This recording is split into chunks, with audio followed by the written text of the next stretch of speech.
nós estamos aqui mais uma vez compartilhando assim a palavra do Senhor, o desejo de contribuir com os irmãos e de realmente ficar na expectativa de que os irmãos têm sido alimentados com a palavra, têm sido fortalecidos, não é, pelo ensinamento da palavra do Senhor. Desejo que Deus abençoe cada um de vocês e que nesse momento a gente possa compartilhar mais uma porção das Escrituras. Não é? O nosso desejo é que, ao compartilhar, Deus possa ministrar graça ao coração de cada um de vocês e assim vocês serem agraciados pela ação do Espírito Santo. Que o Espírito Santo ilumine a mente de vocês, dê sabedoria, dê entendimento, consolação ao coração, não é? Que promova a paz no coração dos irmãos. Nós estamos aqui para darmos continuidade, não é? Nós temos trabalhado aí o Salmo 34, tratando da provação, um instrumento nas mãos de Deus. Já trabalhamos 3 pontos e agora nós trabalharemos o 4º ponto, que fala da provação e o foco na eternidade. Nós olhamos para esse Salmo 34, ainda que olhando para o versículo 19 e versículo 22, quando nos reporta, nos ensina sobre olhar para a eternidade, o que Deus fará com o ímpio, o que Deus fará com o justo, como que Deus livrará o justo de todas as suas tribulações, como que Ele tratará o ímpio, né, com a sua devida punição, com o seu devido castigo, a sua devida justiça, para retribuir ao ímpio toda a sua má obra praticada. E, por outro lado, Ele tem promessas de cuidar do justo, de assistir o justo nas suas tribulações e de livrá-los de todas as suas tribulações. Ainda que no presente momento nós passemos por tribulações, ainda que nesse momento você esteja vivendo a realidade de uma tribulação, de uma provação, de uma angústia, mas é certo que há uma promessa em que Deus removerá todas as tribulações, todas as provações do justo. Então nós temos que olhar para esse salmo na esperança de que Deus nos console, que Deus conforte o nosso coração.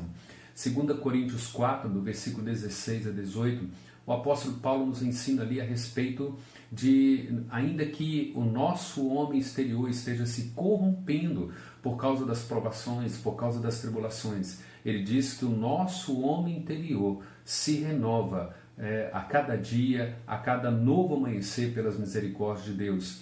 E tudo que nós passamos, tudo que nós vivemos do presente momento, não podem ser comparado, ou comparado com o eterno peso da glória que é reservada a mim e a você no último dia, lá na eternidade, no dia do grande juízo final, quando Deus nos chamará o justo à sua presença, chamará o ímpio à sua presença, e Ele há de recompensar o justo e Ele há de punir o ímpio, nesse grande dia. Então o versículo 19 a 22 fala de como Deus nos livra dessas aflições, de como Ele nos preserva, de como Ele tratará o ímpio, de como Ele tratará o justo e de como Ele condenará o ímpio e de como Ele não deixará que o justo sofra qualquer tipo de condenação ou qualquer tipo de dano, ainda que ele passe por aflições físicas, ainda que ele passe por uma aflição do estado emocional, ainda que ele experimente a morte.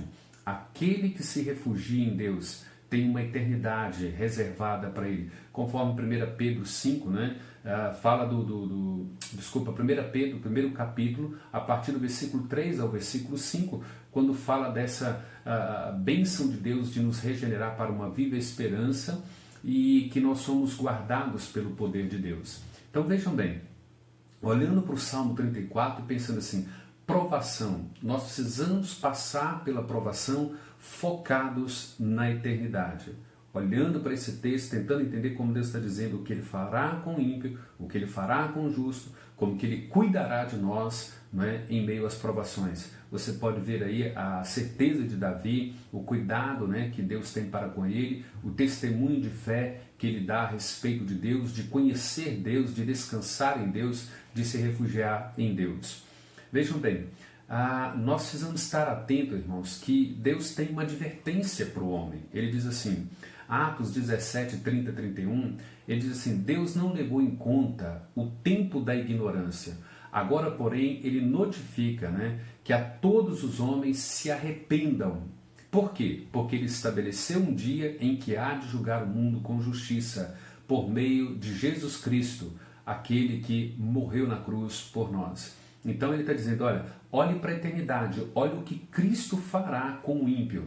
Né? Ele está dizendo só, nós temos que olhar para a cruz, olhar para a obra da redenção e entender o que Deus tem prometido para nós. E ele está dizendo, notifica a todos os homens para que eles se arrependam. Por que Paulo está dizendo isso em Atos 17, 30, 31? Porque Deus finalmente ele vai recompensar o justo e ele vai punir o ímpio. Né? Davi aqui nos ensina que há no mínimo duas categorias de pessoas. Ele fala daqueles que amam a Deus, daqueles que são justos, daqueles que são redimidos em Cristo Jesus. Por outro lado, ele fala daqueles que Deus não ama e que Deus os condenará por causa da sua rebeldia, por causa do seu pecado, por causa da sua má obra, por causa da sua injustiça.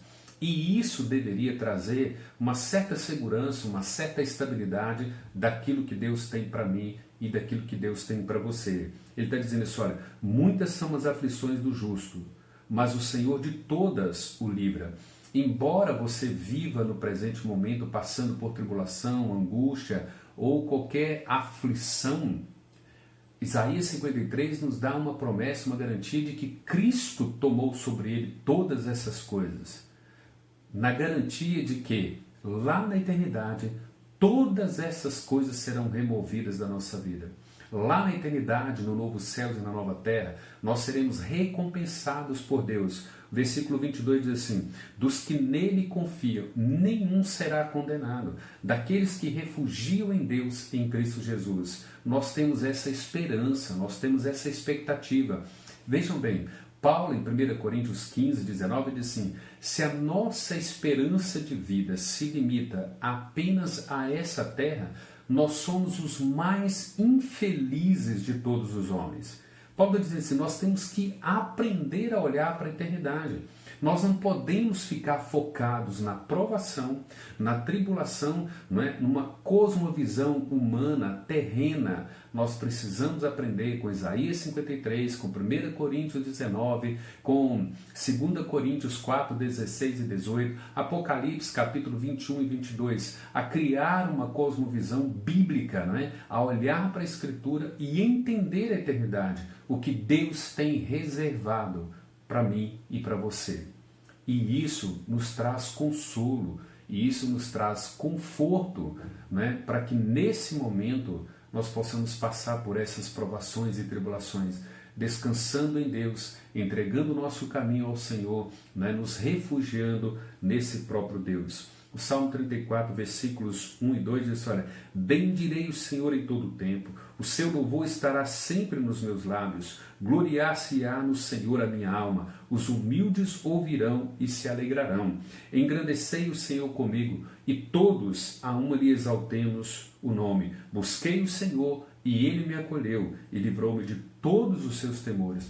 Vejam, irmãos, que promessa, né? Que experiência de vida. Então vejam bem, entender a esperança em Deus, sair desse foco humano, desse foco somente nessa vida terrena e aprender a focar na eternidade, por certo nos ajudará, nos fará caminhar na presença de Deus, nos fará ser fortalecidos, né? Cheios de esperança, cheios de vigor, ainda que com lágrimas nos olhos, nós teremos o consolo de Deus, nós teremos a paz do Senhor. Então vejam bem, se Davi descreve essas duas categorias, aqueles que amam a Deus, aqueles que se refugiam em Deus, não serão condenados. Nada nessa vida pode destruir você, nada nessa vida pode te separar de Deus. Romanos 8:1 diz, para aqueles que estão em Cristo, não há nenhuma condenação.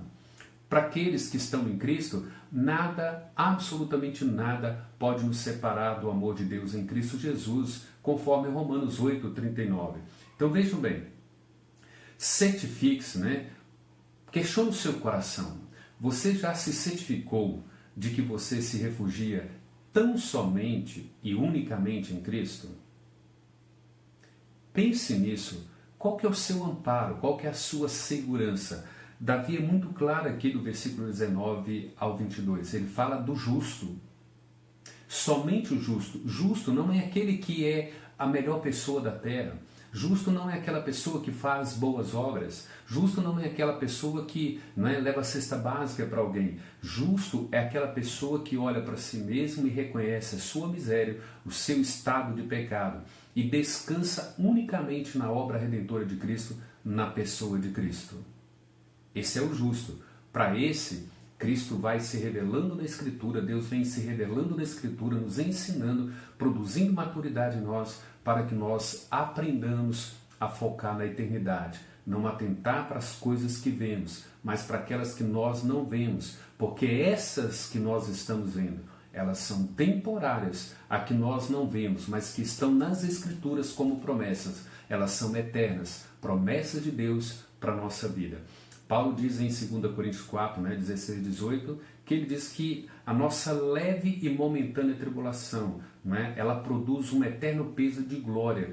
Por que ela é leve? Leve porque nós não temos que suportar nenhum tipo de sofrimento comparado com aquilo que Cristo suportou na cruz. A ira de Deus contra os nossos pecados. Deus derramou toda a sua ira, toda a sua indignação sobre o Filho dele, para que não fosse derramado sobre a vida do justo. Então, por que Paulo fala que essa leve e momentânea tribulação? Porque nós jamais experimentaremos o que Cristo experimentou na cruz. Nenhum dos nossos sofrimentos, nenhuma das nossas tribulações, nenhuma das nossas angústias pode ser comparado com o que o nosso Salvador Jesus Cristo suportou na cruz. Por que ela é momentânea?